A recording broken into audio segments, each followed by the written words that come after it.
උත්පල වර්ණත් එහෙම තමයි.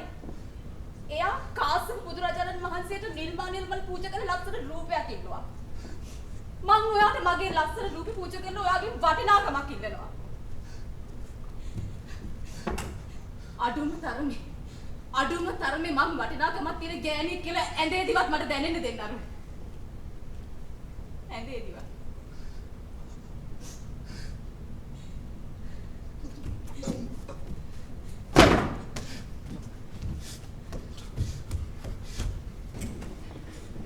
Management marketing මං ඉගෙන ගන්නකොට තේරුණේ අරුන් හැම දෙයකටම මිලක් තියෙනවා කියලා.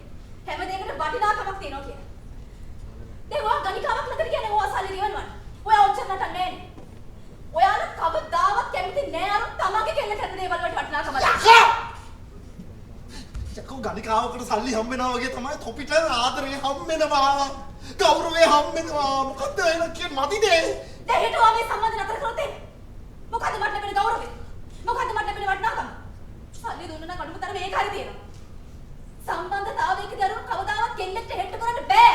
මේ සම්බන්ධතාවයේ බිස්නස් එකක් විදිහට ගත්තොත් එහෙම කෙල්ලට හැමදේම පොල්. අම්මා දැන් තවද අපි ආදර සම්බන්ධ මේ බිස්නස් එක කරගෙන මේ රාම ලබන්න යන්නේ නේ. මේ තමුසේ හරියන්නේ මිනිහෙක් නෙමෙයි යෝයි. තමුසේ හරියන්නේ කැල්කියුලේටර් එක. මම සත පහක් දෙන්නේ.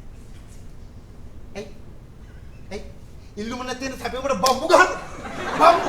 මට ඕනතරම් කෙල්ලෝ ඉන්නෝයි. ඕනතරම් කෙල්ලෝ. මතකනේ අස්සලා. ඔව් දේශානි කියන්නේ පිස්සුවා. දේශානි කියන්නේ ෆස්ට් ක්ලාස් එක ගත රත්තරන් කෙල්ලේ. ෂිට්. නෑ මගේ මෝඩකම. මම මෝඩ මම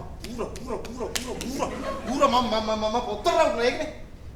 යකෝ තමසෙත් එක්ක ඉන්න කාලේ අර ප්‍රොෆෙසර් ඔබේසේ එකත් එක්ක හිටියනම් මම ඒ ගෑනේ ගෙදර. ඒ කියන්නේ මිනිහත් රට. ඔයාට ඕන කෙනෙක් හොයාගන්නරු. හොයාගන්න තමයි කියන්නේ. ඊට පස්සේ මම නෑ. ඇයි මගේ වත්කමුල හැටියට මම ජීවත් වෙන්නේ. ඔයා කිව්වද නැද්ද?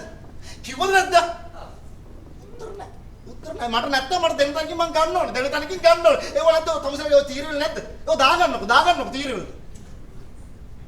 මේ